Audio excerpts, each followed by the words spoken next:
welcome to the channel. Today we will be going over welding, grinding, and plasma cutting. Here, I'm starting out with some accurate measurements.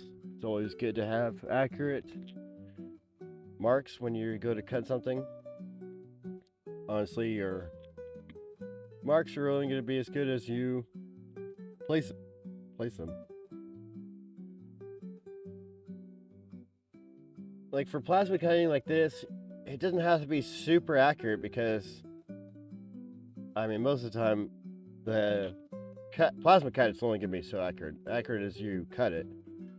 So you want to just make sure you have a line that's, I like to put my line next to where I want to cut it, or draw out the perimeter of where I want my hole to be, essentially.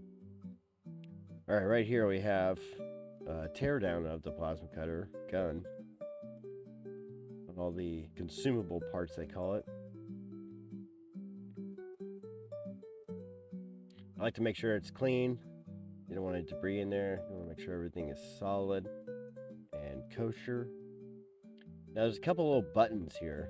I'm going to show you right there. Now those buttons connect to the ring of the plasma cup. Right there, that little brass ring. Then we have the nozzle. Goes over the electrode. It kind of just directs the arc and shoots the air into the molten area of the cut to blow the metal away as you're cutting. Here's the electrode. The electrode, you got to make sure it's not consumed too much. The center of that actually deteriorates as you cut. That's kind of why they call it the consumable. Now here we have an air baffle that kind of just directs the air into a swirl. That way it can exit the nozzle without having any turbulence. There is two sides to this. One side is a little tighter than the other side. So I would just like to put it on, make sure it's snug. It'll fall off if it's not correct. So here, you see how it's just nice and tight now? Doesn't want to fall off. And then you put the electrode back in, the nozzle on top of there. Now you have a little spring action to the nozzle, which is normal. The cup actually presses that down for you and keeps everything nice and tight. Now when you screw it on, make sure it's screwed all the way on there, because those two buttons, if they don't connect with the ring, then the plasma cutter won't work. So if it doesn't work, make sure it's connected. Right here I'm adjusting the voltage or the amperage of the plasma cutter. And with any kind of material, it doesn't matter. If the thinner the material, the lower the number, or the lower the amperage you need. Thicker, the higher. Alright, right here I have a 200 psi air tank.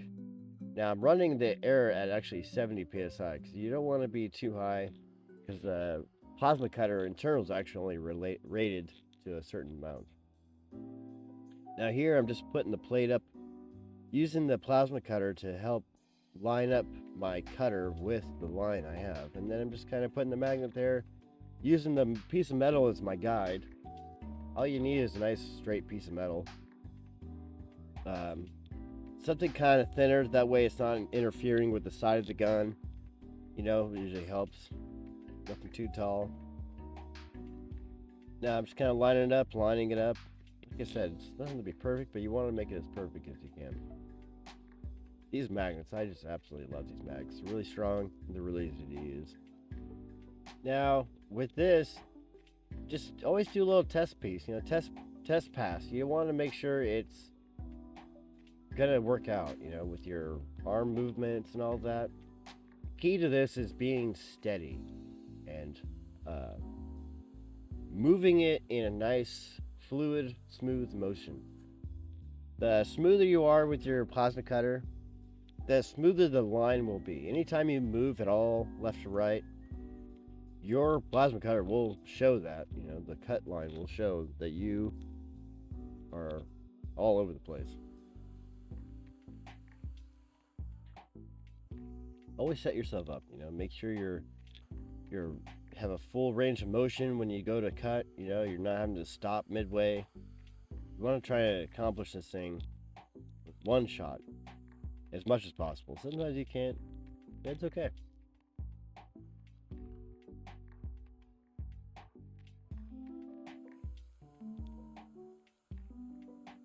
Yeah, it's kind of hard to see, but yeah, you just want a nice, smooth motion, always. And sometimes putting a little spot, you know, cutting, plasma cutting a little hole at the end of your line helps, you know, a lot with figuring out where to stop. You know, if you can't see exactly where you're going. Right here, I'm actually using a welding hood when I plasma cut because the light is very bright and you can actually burn your eyes if you're not wearing any sort of eye protection while using a plasma cutter. See, then I always give a little test. Make sure you're going to be good. You know, make sure you're going to have all the room you need to make that little cut as straight as possible.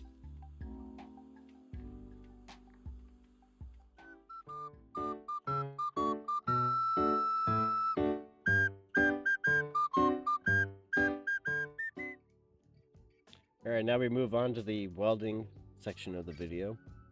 Here we have a titanium 170 MIG welder. Right here is the tensioner for the spool that adjusts how much the spool can rotate essentially on that holder. You don't want it too tight or else it's going to be drag on your motor, or you don't want it too loose or else the thing is going to bird nest on you, and you don't want that either. You want it just tight enough to where it kind of stays in place, but it can be pulled somewhat easily. And right here I'm running a cigarette filter. They actually make other little filters, but you want to have something on your wire to clean it before it goes into the wire feeder. Now there's a tensioner on that knob. You don't want to tension the wire too hard on those wheels, because if you put too much tension on that lower feed wheel, it will be a lot of strain on that motor, the feed motor. Now right here we have two grooves in this actual wheel, or guide roller. It is a 030 035 on one side and an 035 on the other side. One side is smooth, the other side's got some like knurling in the groove. The smooth side is for hard wire, and the groove side is for flux core wire. And it's a big difference. You don't want to mix them up. So if you're running a hard wire or like a ER70S-6, you want to have the smooth wheel in there. If you're running flux core, always have a knurled wheel in any welder you run. The knurled wheel helps push that wire through, because it is kind of can be a pain in the butt with a welder if you try to run it on the smooth one. And if you have any issues, it's not going to be fun. Put it all back together, double check everything, close the lid, and let's rip. So we have a actual 120 and 240 volt switch on the back, so you could run different types of power. Here we have the your voltage setting and inductance setting. The inductance setting is really just for how wide the weld is or how much penetration it's going to be. It also is known as how wet the weld is. The lower that number, essentially the stiffer the weld is, or the narrower the weld will be. Here I'm running 16 volts at 130 wire speed, which is pretty good. It might be a little bit slow on the welding. You might have to go a little slower, but it works out pretty well. It really is all about the sound of the weld. If it sounds smooth, if it sounds like it's harmonious, then you probably had the right settings. If it sounds like it's sputtering or popping, probably something to do with your wire speed compared to your voltage. And you can usually figure out that, like, it'll sound like it's slow. You know, the wire speed is slow, it'll definitely sound like it. If the wire speed is too fast, it'll be a popping, or it seems like it's just like a whole bunch of stuff going on. So yeah, you want to adjust that. Here, you always want to try and bust off those little weld berries and the slag. You know, if you're running a hard wire, there's a lot less of this. But the hard wire is more expensive to run, essentially, with the gas and all that. But you do get a cleaner, way cleaner weld. I think flux core is fine. I mean, I've done a bunch of welding with flux core and it hasn't failed me yet. Right here, sometimes you gotta take a wrench and, you know, give it a little adjustment on the flange, you know, just to make it perfect.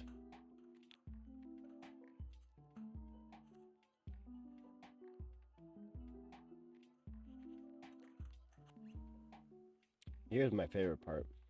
So with the file, if you have any sort of like little tiny high spots or bumps from the welding in the backside, just take a file, flat file, nice, smooth, clean, flat file, and you can go over it flat. Make sure that thing is flat. And it will take off all the just the slightest high spots without digging into the surrounding materials, which you don't want. Yeah, you want to just get that little bit of like char. It's like a burnt metal, you know, on top, on the backside of the weld, which shows right there. Seeing that will tell you that you actually penetrated well into your material. If that wasn't there, if that mark wasn't as burnt on the backside, that means that my weld didn't penetrate very well through that metal. You know, it's just kind of a little crisscross, you know, applesauce in that thing. Make sure the file's clean, give it a little whack on the old leg. Get all that debris off of it. You don't want it to sound like a zipper. Once it sounds like a zipper, that means that there is material between the file and the metal you're trying to grind or trying to file down, and then it will scratch. You don't want that. Then give it a nice little cleaning. There you go. Here we have grinding. Grinding is very important. Keeping your grinding flat. Keep the wheel flat. If you want a flat grind, if you want a flat surface when you're done grinding, keep the grinder flat. That's all there is to it. You know, you want to crisscross it also. You know, you don't want to grind the same direction every time. You want to grind one way, then give it a little grind the other way. Kind of always want to cross over your last bit of grinding to cut down the high spots. You're always cutting down the high spots. If you look too, you can see the actual line of the reflection is what I'm looking at. Because if you can read the reflection, you can see that it's not straight yet. The surface is not flat because that reflection is not straight. But once you get to the point where it starts getting flat, you'll see that the surface actually gets nice and flat. Right here, yeah, the reflection is starting to straighten out. But yeah, I always pay attention to the reflection. I mean, here I had to grind out a little more than I wanted to. If the material was super flat to each other when you started, then it's going to take very minimal grinding and you won't have to blend it that much. That's the key, is making sure the two surfaces are completely flat to each other on the side you're going to grind.